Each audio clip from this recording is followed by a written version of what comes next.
시각을 놓치는 부분이 있는지 없는지를 좀 논의의 과정 속에서 유심히 보고 있고 또 발언할 땐 발언을 하고 본인이 선택하지 않은 것들로 차별받는 것들에 대한 분노가 큰 것 같아요. 예를 들어 그것이 이제 부모인 경우도 있고 아니면 부모가 가진 재산으로 되는 경우도 있고 노력을 각자의 자리에서 막 하고 있는데 그 과정에서 뭔가 누군가 갑자기 우리는 막 뛰고 있는데 누가 갑자기 이제 뭔가 부모님의 비행기를 타고 날아가는 듯한 기분이 들면 확 박탈감을. 네, 안녕하세요. 더불어민주당 최고위원 박선희입니다. 뭐 제가 어리다거나 뭐 이런 이유로 차별하시는 건 전혀 없고요. 그냥 저도 뭐 그런 거를 구애받으면서 뭐 얘기하는 스타일은 아니기 때문에 얘기를 하고 좀 어떻게 하면 더 이걸 지혜롭게 잘 전달할 수 있을까. 그러니까 이게 현실적으로 그렇지 않다라는 말이 돌아오기가 되게 쉬워요. 청년 의제나 뭐 여성 문제에 대해서는 중요하지만 현실적으로 뭐 지금 상황에서는 이런 그 수식어가 항상 붙거든요. 이런 문제에 대해서는. 그렇기 때문에 어떻게 하면 이게 얼마나 중요한 일이고 청년의 시각이 어떤지를 되게 지혜롭게 잘 전달해야 되는 면이 있어요. 그래서 그런 고민을 좀 하고 하죠, 얘기를. 발언을. 그거는 하나로 꼭 집기는 어렵고 그냥 예를 들어 생각나는. 그냥 그런 건 있어요. 청년 당사자였던 시절이 이제 너무 오래되신 분들이 좀 많다 보니까 이제는 사실 중장년층에 그러니까 어떻게 보면 우리 당원들의 눈높이나 국민들의 눈높이도 사실 4050의 눈높이에서 굉장히 많이 사안들을 판단하시는 거죠. 왜냐면 4050 남자들. 그렇죠? 뭐 그런 부분도 네. 있죠. 그래서 아무래도 남성 중심의 국회라는 오명을 여전히 받고 있고 그러다 보니 그 시각이 뭔가 사안을 봄에 있어서 그들의 시각으로만 평가를 하게 되는 거죠. 그 뭐 특정 세대 혹은 그렇죠. 특정 계층, 특정 성별 이렇게 보다 보니까 청년의 관점이 혹은 청년 감수성이 어느 분야에서 꼭 집어서 부족하다라기보다 모든 분야에서 그건 부족하다고 봐요. 그러니까 이런 그러니까 박 최고위원처럼 네.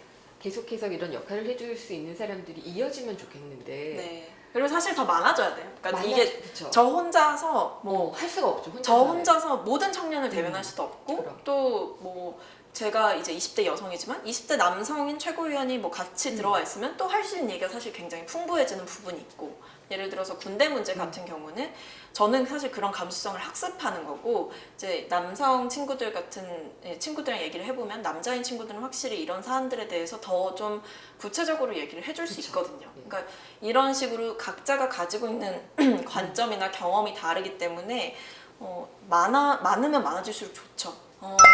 그런 부분을 좀 관심 갖고 보고 있어요. 그러니까 당이 청년의 시각을 놓치는 부분이 있는지 없는지를 좀 논의의 과정 속에서 유심히 보고 있고 또 발언할 땐 발언을 하고 그냥 이런 논란이 딱 제기됐을 때 국민들의 첫인상이랄까요? 그런 특히 청년들의 첫인상은 굉장히 불편했겠죠. 전 그거에 대해서는 이의가 없다고 생각하고 다만 불편한 마음이 드는 걸 너무 잘 알기 때문에 더 신속하게 그리고 더 확실하게 사실관계를 밝혀드려야 한다는 의무감도 동시에 가지게 되는 것 같아요. 그걸 단순히 안 좋은 감정으로 남겨둘 게 아니라 뭐 불편하신 마음이 드는 것을 10분 이해하고 그렇다면 하지만 이 과정 속에서 우리가 찾아내야 할 진실이 있고 밝혀드려야 할 진실이 또 있기 때문에 실제로 해소가 많이 되는 부분도 있거든요. 근데 그러니까 의혹이 해소되는 부분들이 있는 거죠. 직접 본인이 대응하시는 부분이나 아니면 직접 본인이 거의 대응을 안 하시잖아요. 네, 근데 이제 뭐 장관님 측이라고 할까요? 네. 변호인 측이라고 할까요? 뭐 이런 측에서 얘기를 하거나 아니면 어제 같은 경우는 이제 국방부에서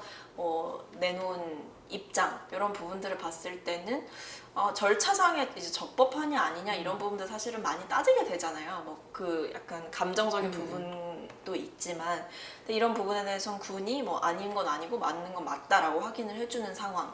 그리고 검찰의 수사가 좀 보강돼서 좀 탄력적으로 지금 탄력을 받아서 계속 운영이 되고 있는 상황이다 보니까 당은 당 차원에서 계속해서 사실관계를 파악하고 명확하게 알려드릴 부분은 알려드려야 되는 의무를 갖고 계신 것 같아요. 근데 저도 언론에 있으니까 네네. 팩트 체크를 되게 하고 싶은데 어제 국방부 발표도 저는 좀 모자랐거든요. 네. 적법하다 그 얘기 계속 해온 얘기잖아요. 그러니까 이게 좀 커뮤니케이션이 잘 안 되는 부분이 뭔가 좀 더 적극적으로 안 하고 계시기 때문이 아닌가 이런 생각이 들거든요. 맞아요. 뭐 그렇게 생각하실 수 있고 그 국방부 해명과 관련해서도 사실 여론이 좀 분분했던 것 같아요. 누군가는 좀 그래도 국방부에서 입장을 내놓은 것 자체는 굉장히 좋은 거고 국방부가 사실 적극적으로 대응을 했어야 되는 부분이 맞다라고 보다 보니 그런 부분은 또 좋은데 한편으로는 뭔가 모자란데 이런 느낌이 드시는 분들도 있으셨던 것 같거든요. 근데 제가 봤을 때는 저희가 뭐 민주당으로서 밝히는 입장 그리고 국민들이 듣기를 원하는 대답 이런 것들이 정치의 영역에서는 지금 더 이상 풀 수 없는 지경에 이르지 않았나라는 생각이 들어요. 결국 객관적인 사실을 규명하고 하는 거는 결국 지금 수사 중인 검찰의 손에 있는 게 아닌가라는 생각을 하게 되는 것 같아요.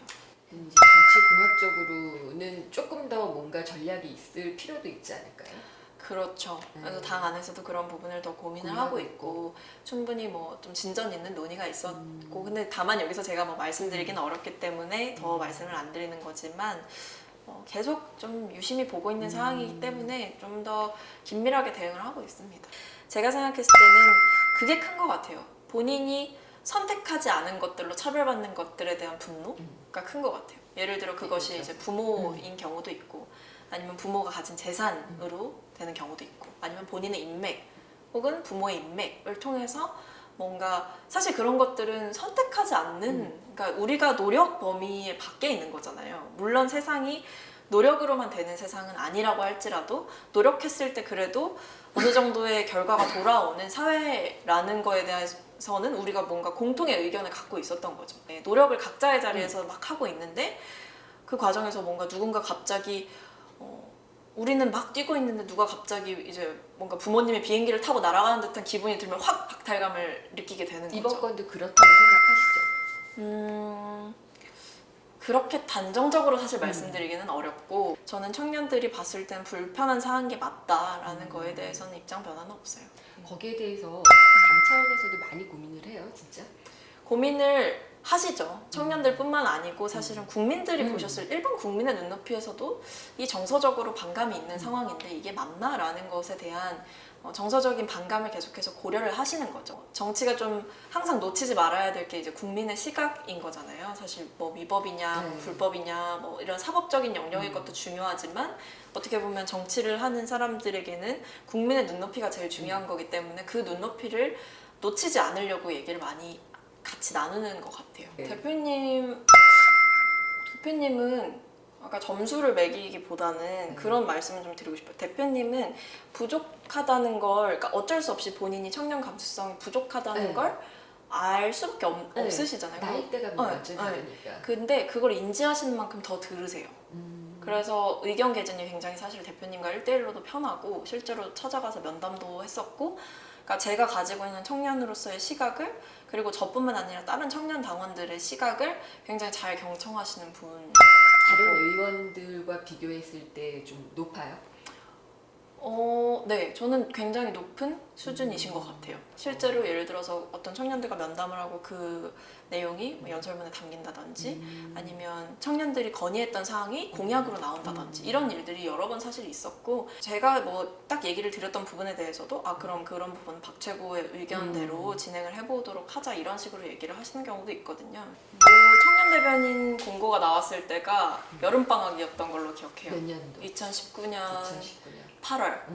8월 초에 공고가 떴고 개인적으로 이제 만약에 정치인으로 뭔가를 시작한다면 대변인이라는 직은 꼭 한번 해보고 싶다라는 그 개인적인 소망 이런 게 있었어요. 이제 청년 대변인이라는 걸 처음으로 당에서 뽑고 그것도 공개 모집을 한다는 걸 보고 그럼 나같이 좀 평범한 청년도 도전해볼 법하겠다라고 생각을 해서 도전을 이제 한 거죠. 그래서 1차 서류, 2차 면접, 3차 면접 이렇게 거쳐서 남자 1명, 여자 1명 선발이 됐고 네, 그때부터 2019년 9월부터 본격적으로 활동을 시작해서 1년간 이제 활동을 마무리를 한 상태에서 최고위원으로 지명이 된 거죠.